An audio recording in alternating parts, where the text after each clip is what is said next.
أنا شيماء فوزي فريد، مصرية الجنسية، من أم مصرية وأب فلسطيني.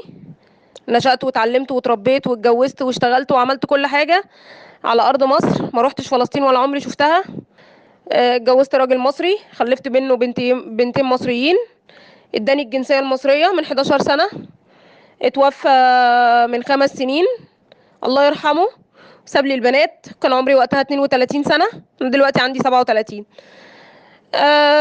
طبعا الناس وطبعا ازاي ست عايشه لوحدها وملهاش اي نوع من انواع الاهل في الحياه في مصر، ولا اعرفهم اصلا حتى بره مصر.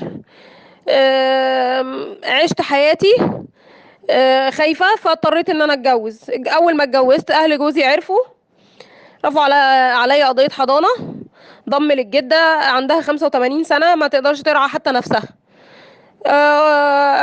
خفت على اولادي، اتطلقت زي اي ام ما بتخاف على اولادها. خفت اتحرم منهم قبل حكم الدرجة الأولى بفترة كبيرة. بعد كده القاضي رفض الدعوة واداني استمرار في الحضانة. راحت القضية استئناف جلسة واحدة، وبعد كده القاضي حجزها للحكم بتاريخ 27/4. انا اطمنت جدا بقى ان القضيه خلصانه، وان مفيش اي حاجه تمنع ان انا افضل متمسكه بحضانه ولادي، لاني ما عنديش اي نوع من انواع الموانع الشرعيه، ولا متجوزه، ولا عليا لا قدر الله احكام، ولا انا معتوهه ولا اي حاجه. انا زي الفل والحمد لله، بشتغل في شركه محترمه جدا، وهي شركه مصر البترول، مكان جوزي الله يرحمه. وبعدين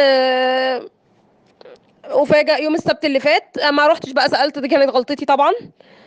وفاجأ يوم السبت اللي فات ان هم رافعين عليا عزل وصاية بموجب هذا الحكم، وانا ما اعرفش اي حاجة، وعايزين ياخدوا مني الولاد، وبيتصلوا بيا يهددوني ويقولوا لي سلمي الولاد بالعافية بدل ما نجيب البوليس يشدهم منك. و وحالتي مزرية جدا، وحاسة ان انا هتحرم من ولادي، وعايزة حد يقف جنبي ويساعدني ويوصل صوتي لرئيس الجمهورية. بالله عليكم ساعدوني. ساعدوني. ساعدوني. ساعدوني.